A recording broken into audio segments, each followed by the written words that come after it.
Greetings to all, and welcome to this moment. I am the Pah Kwan Yin San, and it is my honor, as always, and particularly today, again, on this November the 8th, 2024, to bring in the beloved Lemuaya for all of you.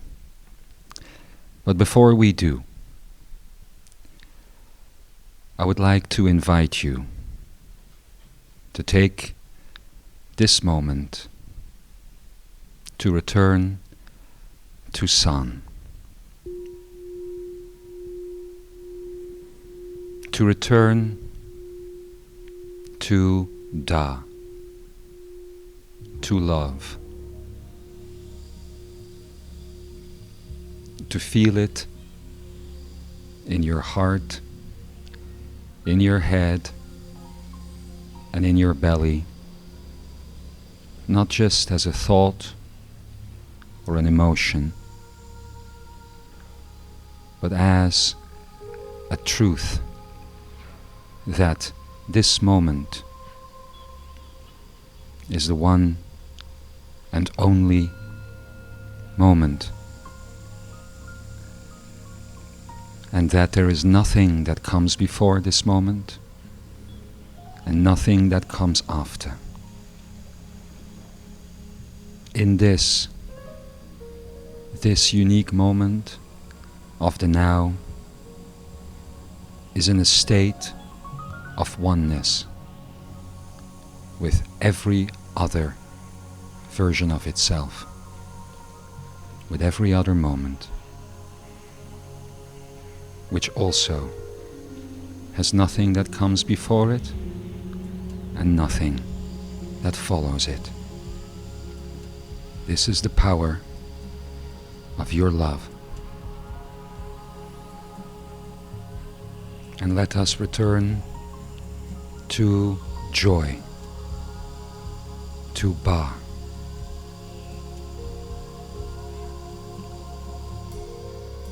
True joy emerges from the remembrance that in this moment that had nothing that comes before it and that will have nothing that comes after it, the world that you perceive around you and the world that you sense and experience within are the same world. Let these two states of expression, the outer and the inner, merge together and return to one. Return to Lin. And then, on this journey into San, return to Va, a state of freedom, which is the state that emerges in your heart, in your head, and in your belly, when you realize once again that in this moment that has nothing that comes before it and nothing that comes after it, and in which your inner and your outer world are one, that in this moment all beings that you perceive in your outer world and all beings that you perceive within, every single state of your ego, your mind, and your personality, all are one and the same being. All are one and the same Creator Self and the same Creator Whole. This state is the state of freedom.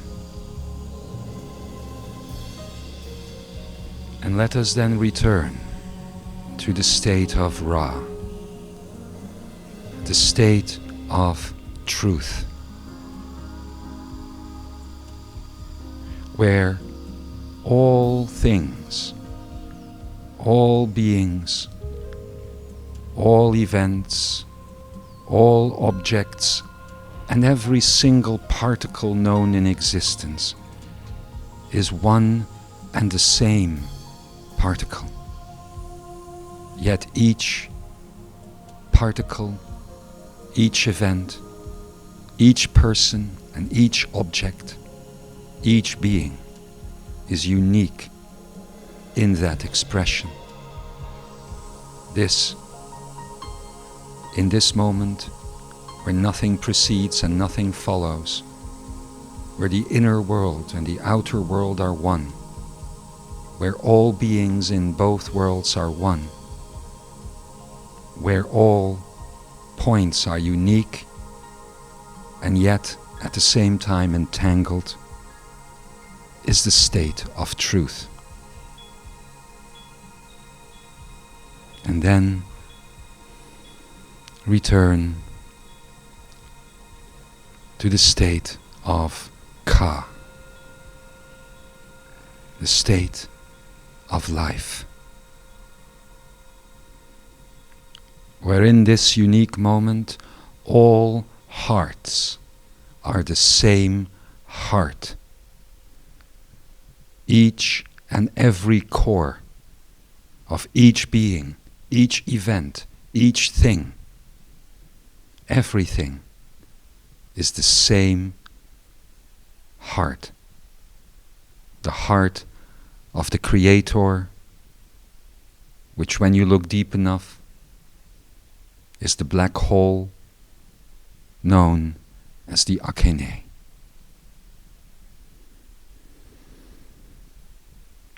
From within this state,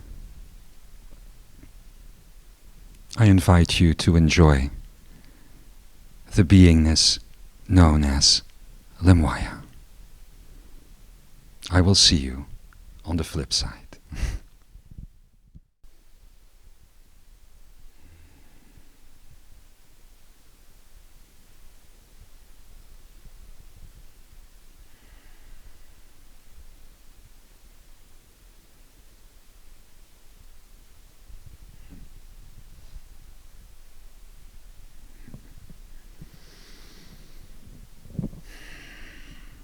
Pushke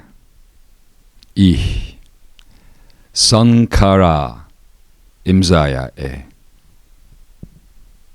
Hello, old friends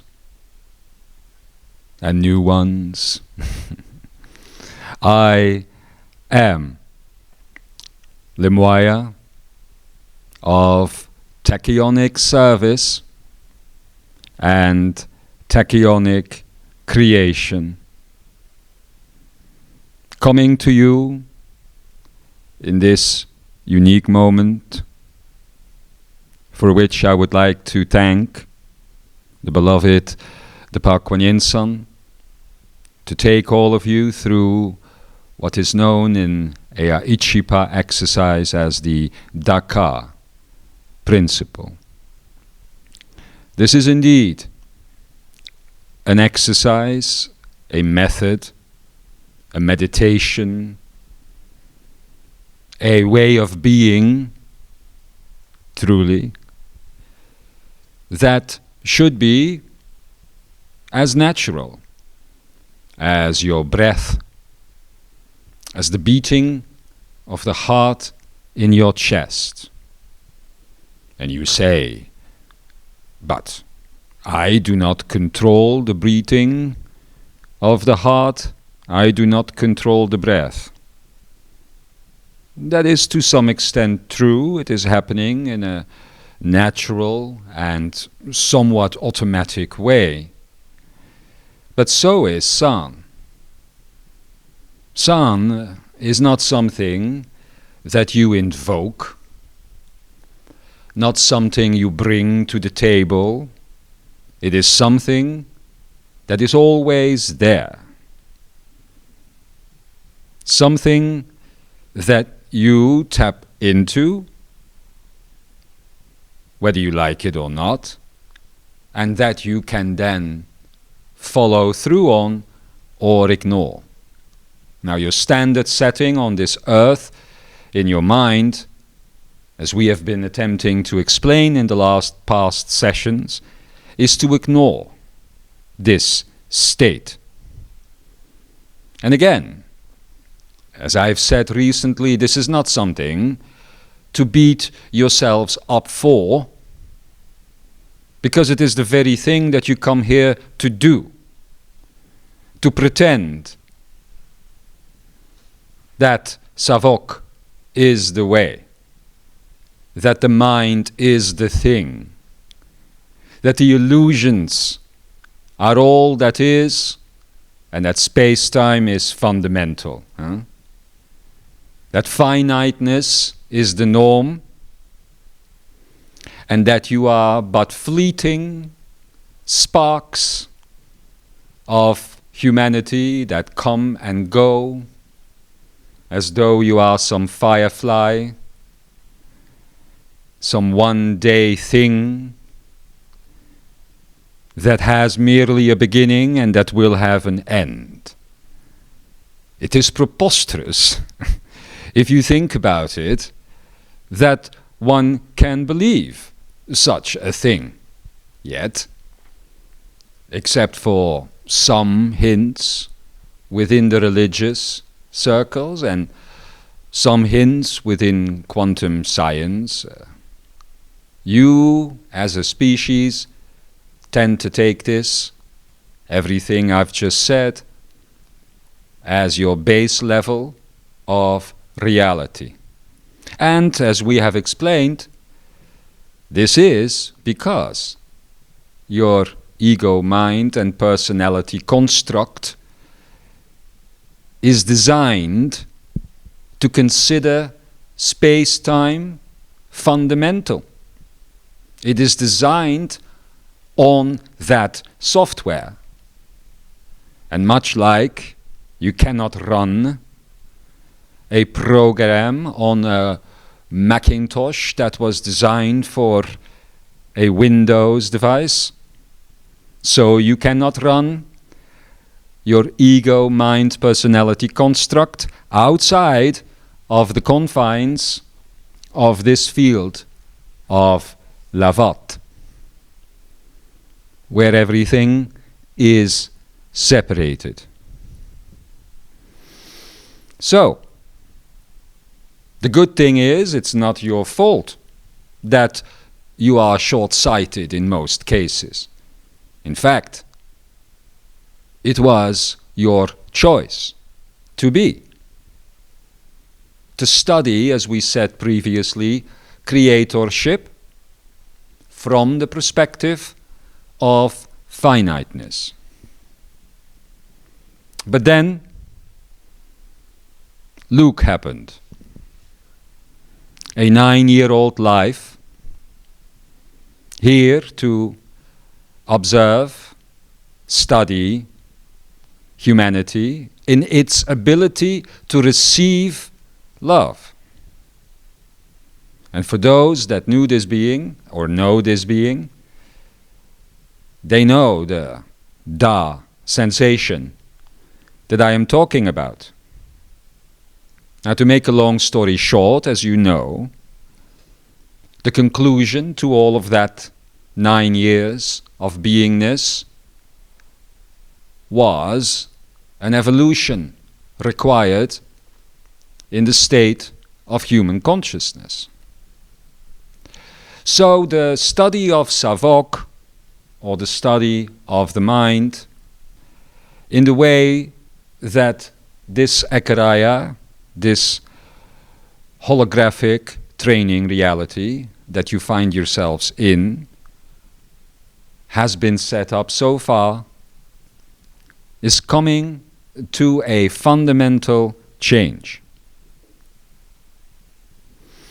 All of this, to some tender detail, if you will, has been explained already in these past classes. So, from that perspective, it is time to consider what is then beyond these states of finiteness, these states of savok that can be studied within these ekarayas. What is beyond the state of finite creatorship? Well, obviously infinite, or as you like to say it, infinite creatorship.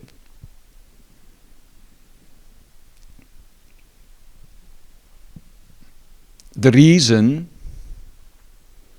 that in the course of your several hundreds of years of science, your scientists have considered space-time fundamental is because one could not look beyond it. The ones that finally are able to do so, the young scientific minds that are currently on Earth studying the possibility of a reality beyond time and space, are those that in the years of 2001 and 2005 and 2007, all of those years, you have called the crystal children, the indigo children, the rainbow children. The marketing engine at the time was running at full speed, and all the names came through, especially through those who had a financial objective in sharing their messages. Always come up with a slightly different name, a slightly new chakra, and those sorts of things. But all of that is besides the point. It is these beings, now young adult, and in some cases a bit further advanced, of course, that have begun looking and interpreting reality beyond the complexity of time and space, which, as I have explained to you recently, is indeed a very complex set of equations to consider from a mathematical perspective, given that every single particle within this physical yet holographic reality is disconnected. Disconnected through time and disconnected through space. And we've told you about this. We've spoken about duration in space and distance in time. Another thing that your mind cannot truly handle, for if it did, its software would have to be rewritten. If it truly handled this information instantaneously, you would cease to observe the matter, the energy, the vibrational states and the frequential states that make up your time-space and space-time fields, and you would indeed observe the geometrical. Now, many over the years, especially in the 60s and 70s, but thank God still today as well, that have experimented with such things as LSD and mushrooms and all the goodies of the gods. Indeed, the ayahuasca adventurers, those sorts of beings, they all have penetrated into this geometrical state, into the very surface of the field of Lavat, which could be considered an infinite pond in the sense that it can generate geometry no matter how deep you indeed go and decide to sink into it. But these types of beings went to the very surface of the field of Lavat, where they indeed met the beings that they so well describe in some cases, especially interesting to explore if you have time to do so. of course, for these are fantastical and fascinating journeys that are more than true, more at least than the reality field in which you can hear about them, which is here. And they have indeed also managed, in some rare cases, to travel into the tachyonic, as I have described before. Now, it is at this surface level of Lavat and the entry into the tachyonic, in other words, mathematically speaking, at the size of 10 to the minus 33rd meters, and onward 10 to the minus 44 meters, which is the beginning and end of the tachyonic field.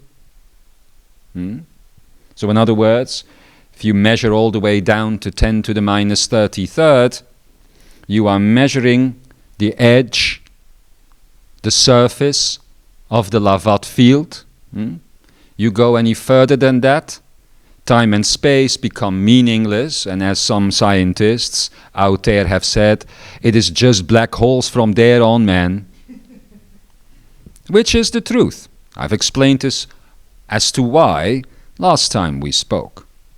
As above, so below, the entire world of particles, from the size of a galaxy and a universe all the way down to the size of a photon, exactly the same functionality, exactly the same shape. So by default, if you are going down to the 10 to the minus 33rd in measurement, which is something, by the way, that after the 11th has passed, we will assist you in doing, because this is what the entire Creator Manifest after the 11th will be about, taking you through this transformation and into a state where you can experience these things fully.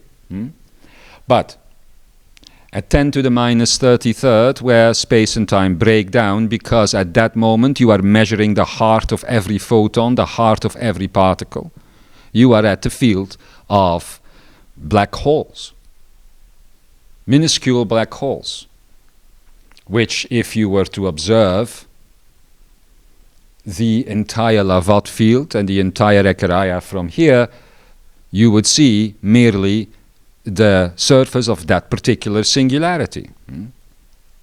Because this is the singularity known as Lin that is generated when the student focuses on manifesting the holographic training reality. But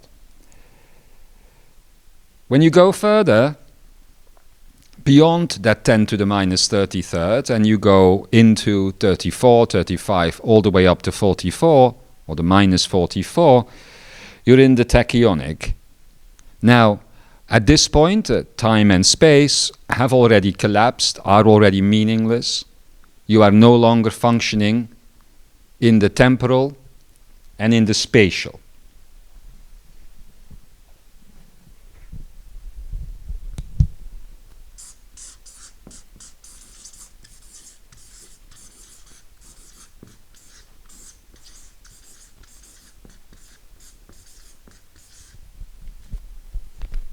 Bit hard to read, but you multitasking brain-filled beings can probably make that out. Temporal and the spatial make no sense after 10 to the minus 33 because the program ends there. That is the depth of the density at which it is programmed. At that point, if you were working with a computer program or something, you would be in the software, you would be in the dashboard, where you can make the changes that you do. Now the software ultimately is tachyonic, because that is what exists between 10 to the minus 33rd and 10 to the minus 44th. Tachyons are something that science cannot truly read because, again, they are no longer in space-time. But this is now changing. Since I explained to you the arrival of quantum computing and the quantum entanglement inside of the quantum computer, those particles have been observed to generate minuscule wormholes. I've explained this to you in the previous classes. These wormholes are in tachyonic space. So, the only reason this quantum computer that is now been or becoming slowly the norm for your calculations, the reason it can display that deep is because whenever a quantum computer is built, by default, it has to be built in every single alternative reality, an alternative universe in which it is measuring, including within the tachyonic realities, where there is indeed no time and space as you know it. But this leads to an interesting observation, huh? Because there is a difference between time and space as you think of it in your external reality, in other words, physical time and physical space, versus that which you could consider personal time and personal space. And with that I don't mean this circle around me, don't get into my space. I mean your personal experience of space and your personal experience of time are indeed very different than the tick-tock time that you get in the outer reality. I don't have to tell you that pleasant experiences can last longer or shorter than the normal time that you think they do, and sometimes painful ones can do exactly the same. They can make time pass faster, or they can make time into an infinite hell. Now, that difference between physical space and time, as you experience it inside of this Ekeraya, underneath the field of Lavat, versus the experiential time and the experiential space, if you can call it that you experience within, becomes very important when you travel up the wormholes of the tachyonic. Again, those, as I said before, that have experienced near-death states, near-death experiences and such, will know very well that time, as far as they experienced, did not stop, and that they experienced a sense of space somewhere. Now, they cannot explain what it was, but they experienced it. And sometimes a person like that can be in a coma for a day or a week and yet come back and have experienced dozens of years worth of moments. Now, this is because not only is there a distinct difference between physical time and space and personal time and space, but one is an illusion and the other one isn't. The personal time and the personal space that you experience within are no different when you are inside of these Ekerayas that you are in right now, or when you are out into and beyond the infinometric and into the achinaic and into what is known the home base level of reality as honomeia. You still are experiencing the passage of something in a field in which this is occurring. But unlike physical time and physical space, there are no rules to this. There is no passage in distance and duration which is the case within these ekarias. So, outside of this temporal and spatial experience, what remains? And this is something we will talk about a lot going forward. And what remains is very simple.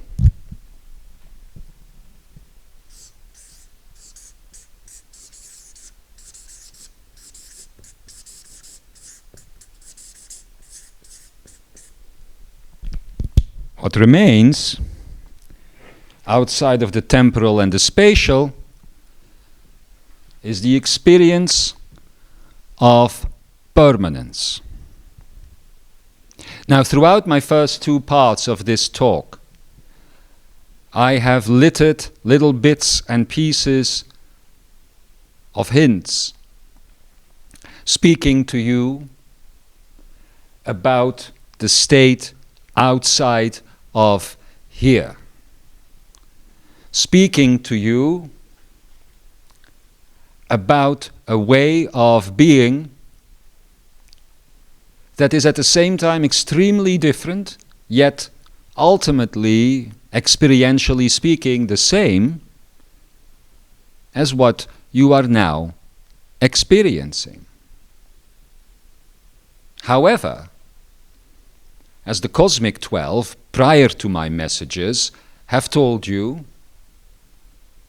there are so many things in orbit around you, and indeed crashed onto your little planet that you know as the ego-mind-personality construct, as they were attracted so heavily and fell out of orbit and crashed right into your chest, or into your heart, or into your head, or into your belly. Things that are geometric in nature, that are finite in nature, that are emotional in nature, all the things that you think make you you, make you human, make you unique. The things that you hold on to, even when you think that you have no time to waste here, that you have nothing to lose here, and that you really just want to get out of here, out of this exercise, even then you would be surprised at the things that you hold on to. In here, when all of these things fall away, and when all of these things that in the beloved Ra's material is called catalyst, when all of those things fall away and are balanced and are no longer considered interesting or important, that's when you begin to observe permanence. Now, I said to you that in a way, out of here, you are still experiencing some form of time and some form of space. But it is not a field that locks you all in. It is personal time and personal space. Now, we do not like to call this time and space because it is not really what it is. So, in English, the best way to describe the state of time in a field of permanence is progression of experience. And if you wish to describe the field of space outside of time and space and in a field of permanence, it is an expression of experience. This is no different than in here. You are expressing space all the time, and you are progressing through this experientially, which generates the idea of time. Yes? Now this is a very simple idea, but it is very important. So this progression of experience in metaphysical language. For some of you familiar, is called Dalin. It is also what we call metaphysical expression.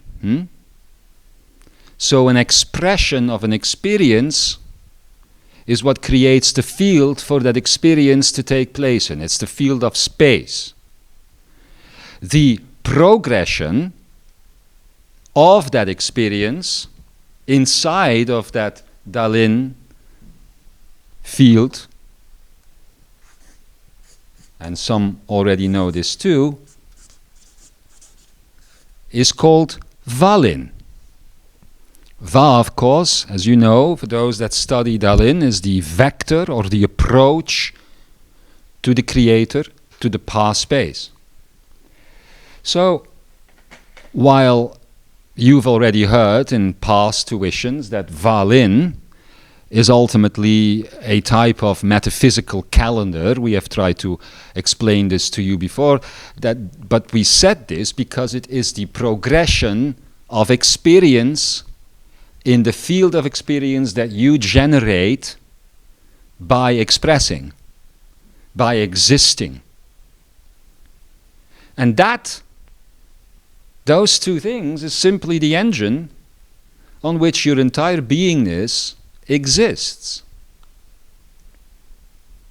When it is not observing a temporal and spatial field which is geometric. So then, having said that, from this perspective of the field of permanence, as you project yourself into the temporal and spatial field, we have discussed previously, is the Lin point, the focal point, both on the outside of the Zechariah and ultimately on the inside of the Zechariah. A type of lens through which your focus comes together and is pushed into the manifestation of all of these temporal and spatial points, which eventually become geometrical and onward. But what is happening here in this space of Lin is very interesting. And it is very important for your scientists to understand. Because right now, as they are looking outside of time and space, and barely breaking through that, what they are observing are types of geometries which they consider to be in a stillness position. But these geometries are merely temporary as well. They are observing the surface of the Lavat field, where geometry is not active but is fully formed. Every single point inside of this field of Lavat, every single particle, has at its heart, as I've told you before, a black hole, and that black hole, and each and every black hole within this entire universe, all leads to the same singularity with a unique wormhole towards that. That singularity is Lin. Inside of this singularity, what is occurring in order to manifest all of these points that are geometry is the following.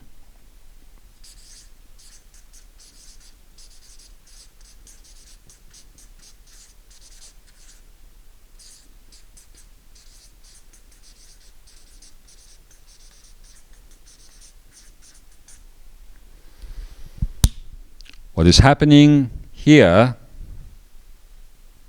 are permutations of permanence. Now, that means, in other words, that there is a type of mathematical function going on in this singularity that ultimately manifests all of these points. Now, over time, we have spoken to you a lot about inverted geometries, because that ultimately is what each and every one of these geometries inside of the Lavat field is. People often mistook us by thinking if we speak of an inverted geometry, we must mean an upside down triangle or an upside down square. How are you going to know that, though? But an upside down triangle, and that is not what we are talking about. We were talking about an inverted geometry is a geometry that is not in a state of infinometry. It is twisted into spatial and temporal perspectives using what we described before. But at the heart of each and every one of those geometries is this black hole at this singularity, which is calculating something in order to manifest all of this here. And what is it calculating? It is calculating the things that the Pah Kwan Yin San spoke of at the start of today's class. The math that is happening in here is a calculation of points such as Da, Ba, Va, Ra, Ka, and onward. The permutations of permanence that are shifting inside of the Lin point is what is generating every single point in time and space, and every single point in time and space, therefore, that ultimately becomes a geometry, is based on San, is based on a state of love, joy, freedom. These are not merely feelings, beloveds. This is mathematics. This is the calculus of reality. These are the numbers of truth. Da, Ba, Va, etc. The ones that we have always spoken about. Again, everything that you are as you sit here listening to these words is temporal and spatial. There is only the singularity, which we have often described as the akene and the heart space. But now that you understand this, you understand that you are sitting with a billion, if not trillion versions of an akene, which is all the same akene point at Lin, making up your body, making up even your brain, which is trying to understand all of this through the senses. So everything that you experience here by default is temporal and is spatial. Then this means that the work ahead, as this creator manifest will unfold, is to assist you, to guide you, to move from this temporary state into this state of permanence. For as we have explained, this bridge, since the 1st of November and on the way to the 11th of November, is in the process of being rebuilt. Yes, we can work faster than your governments when bridges need to be built. 11 days is a long time, believe you me. But this bridge, the 144 DNA strands that you counted on in Lemurian times, the White Bridge, as it was called in early Atlantean times, is coming back now, meaning that every single particle that was disconnected and only connected to this Lin point, which in one of the questions that was sent in is indeed the point of one, therefore the point of consciousness, because every other point that exists lower inside of the 3D space is a virtual entanglement with that point of consciousness. And I'm saying virtual because it copies itself. It doesn't create original points, it copies itself, versions of itself, phantoms of itself, and therefore it is merely a virtual entanglement between every particle within the Lavat field and the one particle known as Lin. Virtual because there is no truth and no substance to the particles with which it is entangled. But therefore, only this point, which is the point of observation of the cosmos and of the universe, a point that sages in times past and seekers and teachers would reach, a point of enlightenment in which a person can see with more clarity the truth of this reality, is the first point in all of this down here where actual consciousness exists. And it is where your consciousness is calculating permutations of permanence, of da, ba, va, ra, ka, sa, and onward, to manifest virtual geometry. So,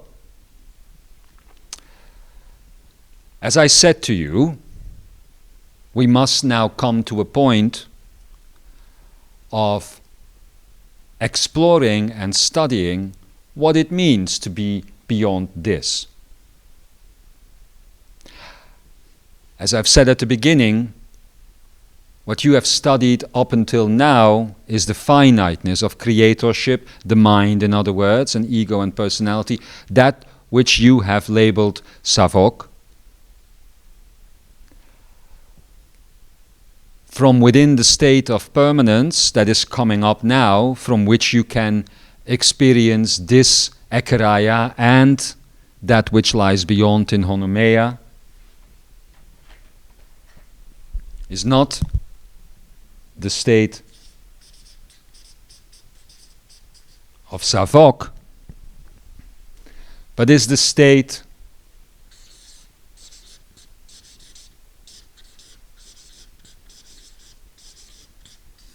of Sankara, or as the youth likes to say in Dalin, Sakara. But I've always been one for the original and traditional Dalin, as I do not have the need to shorten my statements so they fit in a tweet. The state of Sankara is the state of creatorship. It is the state in which the ego, mind, personality split, unifies in the space of Lin, and the state in which reality can be observed as it truly is. So that is where the Creator manifest is going to be guiding those that wish to continue studying it. The state of Sankara, out of the field of Savok. But again, it will be quite challenging for some. There will be so many things to let go of. And I'm not talking about the easy things, the physical things, the things that are preferences and likes and dislikes. What I'm talking about is the belief systems, the identifications. Even here, to the audience in this room that I speak to. You are all people that have been on the path for so many years, more than a decade, sometimes almost 2 decades. And yet, you too can see yourselves trip and fall into the Savok perspective on things. And before you know it, your ego is defending itself, your mind thinks it's right, and your personality thinks it's fantastic for acting like that. Yeah. So it won't be easy to let go of the state of Savok and to enter the state of Sankara, but it does come with some perks. First of all, for those that would be afraid, possibly, it is not so that leaving the state of Savok and entering this state means physical death.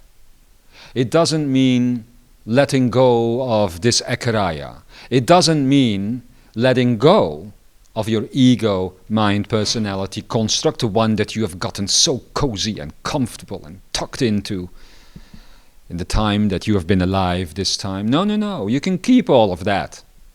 Don't worry. You can keep all of it. Not like you're going to want to keep it, but you can keep it if you want to. But what you will reach is the state of Sankara, the state of permanence, where you will have the awareness of your creator self that entered this ekaraya, while at the same time having the awareness of the being that you are today in this ekaraya, while at the same time having the awareness of all the beings and all the things that you have ever been inside of these ekarayas, while at the same time having that same awareness about everyone else's presence within the ekaraya. Now, that is not a difficulty. That is not a challenge. You could think, well, that's going to be loud, that's going to be busy, that's going to be insane. I can't even deal with this life, Lemuaya. I certainly can't deal with my neighbors. How the hell am I going to deal with all of my lifetimes and everyone else's at the same time? I'll tell you, you will feel right at home. Because what you now consider busy, in some cases, is truly a state of completion. All of your drives, all of your likes and dislikes, all of the things that bug you, make it difficult for you sometimes, whatever it is. All of these things that feel there is lack of, or all of these things that you feel there is too much of, all of that, all of the disgruntledness, everything that you can possibly experience that doesn't feel balanced, all is the result of the lack of this information that you will once again gain access to. Because it is as though you are trying to live a human life with all of your faculties intact, while you only have 1/100th of your brain active, or something like that, and where your field of vision and your field of hearing and all of these other senses are on 1% of volume and transmission capability of what they truly should be. Now, all of that is interesting if you are trying to explore a finite, illusory field, but it becomes problematic if you are returning to the state of Sankara. And this is indeed, beloveds, the type of clemency requested for humanity in this ekaraya by the being known as Luke.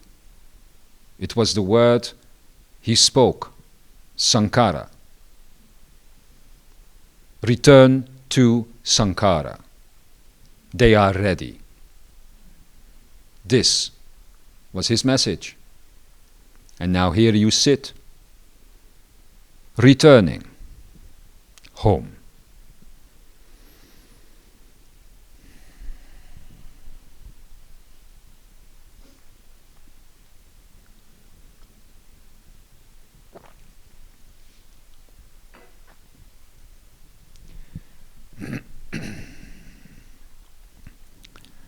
Again, exploring what is ahead and turning everything I have said here in these past 3 messages into your daily experiential reality is what the Creator Manifest will be about. As we have said before, a long time ago, the cosmic manifest handed you the keys to cosmic adulthood. And you grew up. After that, the divinity manifest brought you to the heart of divinity, which you begrudgingly accepted.